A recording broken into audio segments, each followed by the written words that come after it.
I lied because Mommy said Daddy would go to jail if I told the truth. Those 11 words didn't just hang in the air of that courtroom, they felt like a jagged piece of glass being driven into my heart. I sat at the petitioner's table, my spine stiff, my breath hitching in my throat as I watched my 9-year-old daughter, Lily, tremble under the weight of a lie she had been forced to carry. I remember the way the fluorescent lights buzzed overhead, sounding like a swarm of hornets as I stared at the back of her small, fragile head. I wanted to scream, to run to her, to tell her it was okay, but I was frozen. This wasn't the end of our divorce that had been settled 3 months prior. This was a new, darker nightmare. A battle for her very soul that I never thought I'd have to fight against the woman I once promised to protect forever. To understand the depth of this betrayal, you have to understand the ghost of the woman Rachel used to be. When I met her, she was a prima ballerina, a creature of pure grace who seemed to defy gravity every time she stepped onto a stage. I worshipped her. When she got pregnant with Lily, I thought we were building a masterpiece of a life. I remember the months leading up to the birth. I worked double shifts for 6 months straight just so I could take 3 months off to be her shadow. I spent $60,000 turning our guest wing into a professional-grade dance studio with sprung floors and floor-to-ceiling mirrors. I thought, if I build this, she'll know she doesn't have to choose between being a mother and being a star. But the night Lily was born, the music didn't just stop, it shattered. It was a grueling 30-hour labor that ended in an emergency room disaster. I watched the color drain from Rachel's face as the doctors rushed in. She suffered a catastrophic pelvic fracture and permanent nerve damage.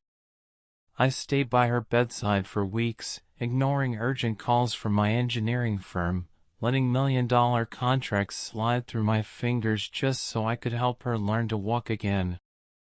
I remember the day the specialist came in with the final verdict. He looked at her with pity and said, "The structural damage is too extensive.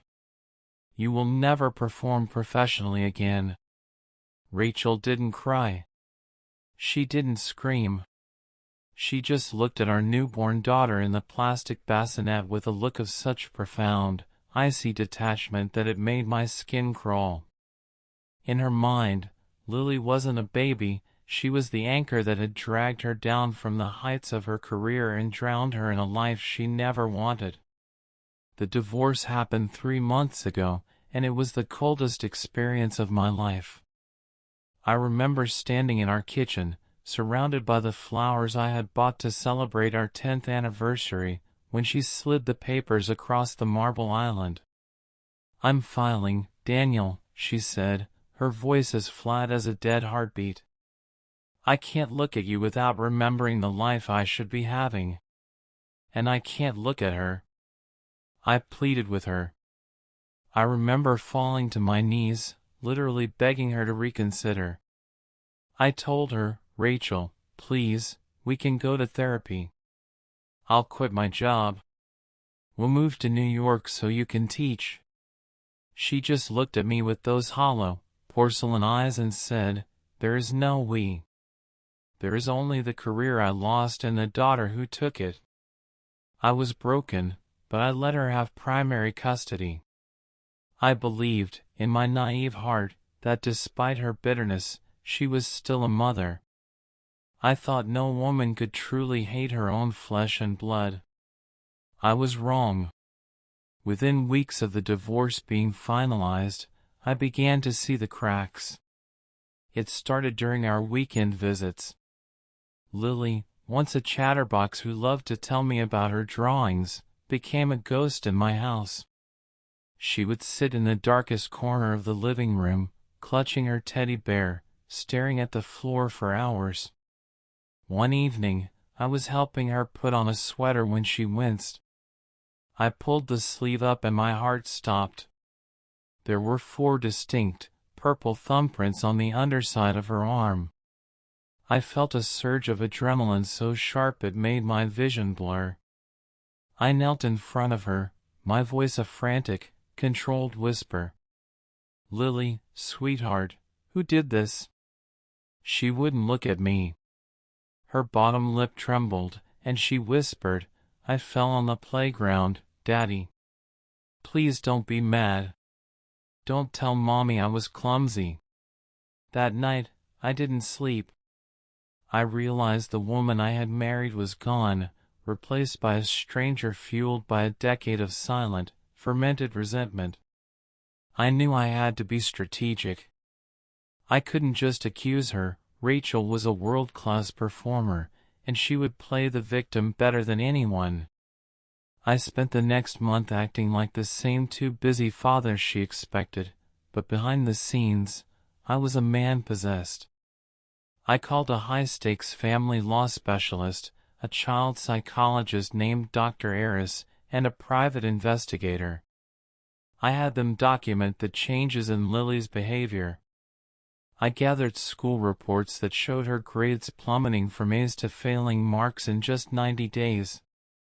I was building a fortress of evidence, thinking that surely the truth would be enough.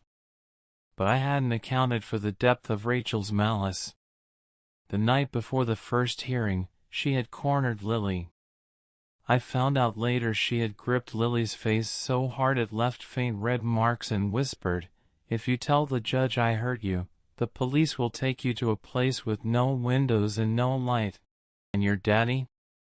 He'll go to prison for life because he tried to steal you away. If you love me, Lily, you'll tell them he's the one who scares you." In that first hearing, the atmosphere was suffocating. I watched Lily walk to the stand, her little feet barely reaching the floor. When the judge asked if she felt safe, she looked at Rachel.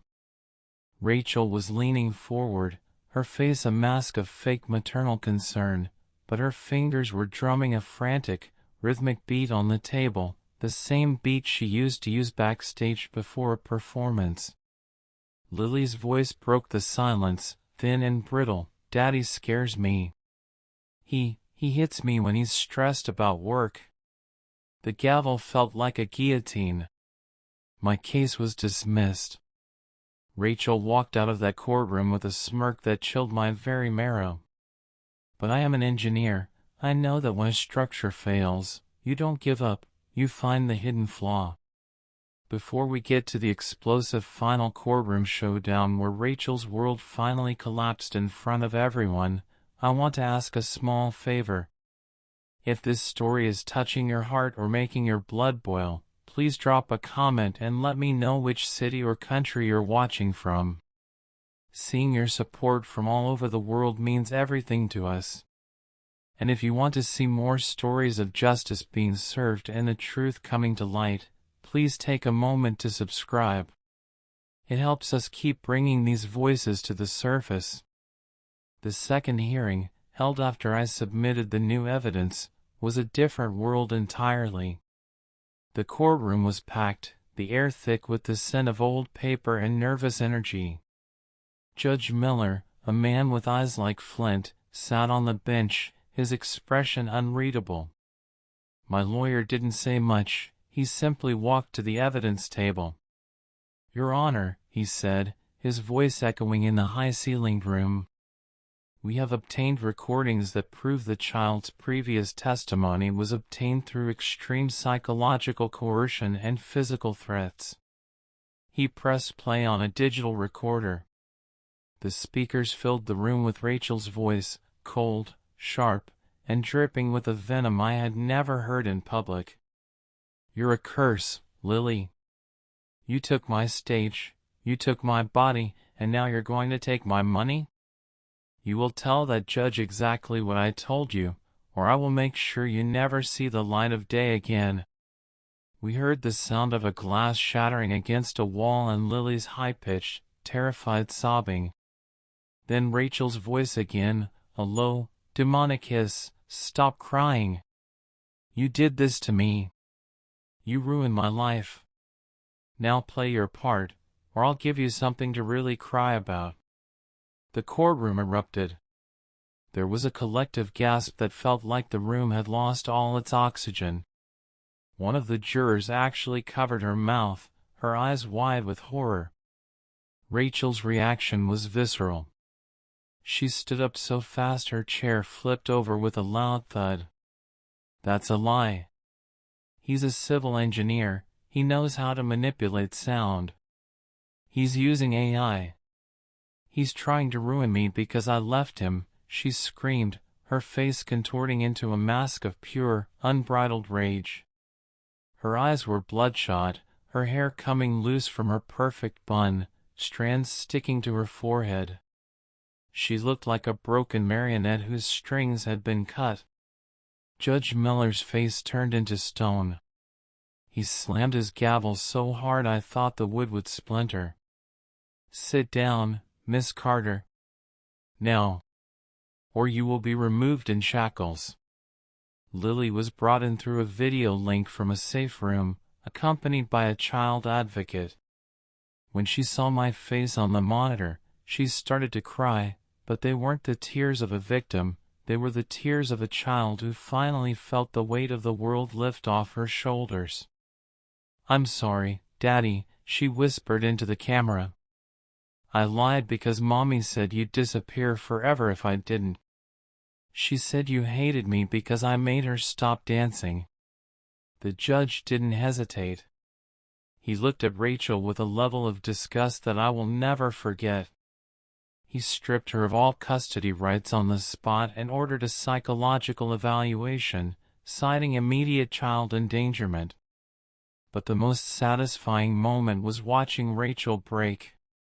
As the bailiffs approached her, she collapsed to her knees, wailing about her lost career and how everyone conspired against her greatness. She began screaming at the judge, "You don't understand. I was supposed to be the best. She took it from me." For a split second, seeing her so small and defeated, I felt a flicker of the pity I had when she first lost her ability to dance. I thought about the woman she could have been. But then, I remembered the thumbprints on Lily's arm. I remembered the terror in my daughter's eyes. My heart went cold, as hard as the steel I used in my bridges.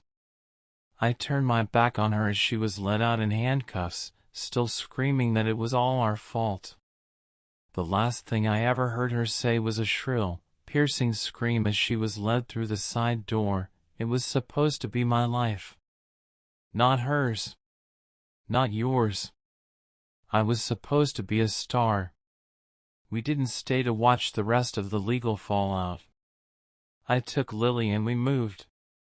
We found a house in a quiet valley in the Pacific Northwest, thousands of miles away from the theater lights, the city noise, and the ghosts of her mother's resentment. I quit my high-pressure corporate firm and started a small local consultancy. I restructured my entire life so that my schedule was built around her. I became the father who was always there, the one who didn't just say later, but dropped his blueprints to hear about a new drawing or a ladybug she found in the garden. I enrolled us both in therapy. In the beginning, Lily wouldn't even speak to the specialist. She would just draw black boxes on pieces of paper. But slowly, with my constant support, the colors started to come back. We spent weekends hiking through the pines, building birdhouses, and rediscovering what it meant to be a family without fear. I realized that my job wasn't just to build structures out of steel, but to rebuild the shattered spirit of my child. 6 months have passed since that final day in court. If you saw Lily now, you'd see a girl who has rediscovered the beauty of the world. Her room is no longer a place of hiding, it's an art studio filled with bright, messy paintings of suns, mountains, and smiling faces, no more dark corners or black boxes. She's the lead in her school's science club, her grades are perfect, and she laughs with a sound that fills every single corner of our home. She doesn't flinch anymore when I raise my voice to cheer for her at her soccer games. She stands tall, her head held high, no longer afraid of her own shadow. Last night, we were sitting on the porch, wrapped in a thick wool blanket and looking at the stars. She leaned her head against my shoulder, a sigh of pure contentment escaping her lips, and whispered, "Daddy, I like it here. It's quiet, and I'm not afraid of the dark anymore."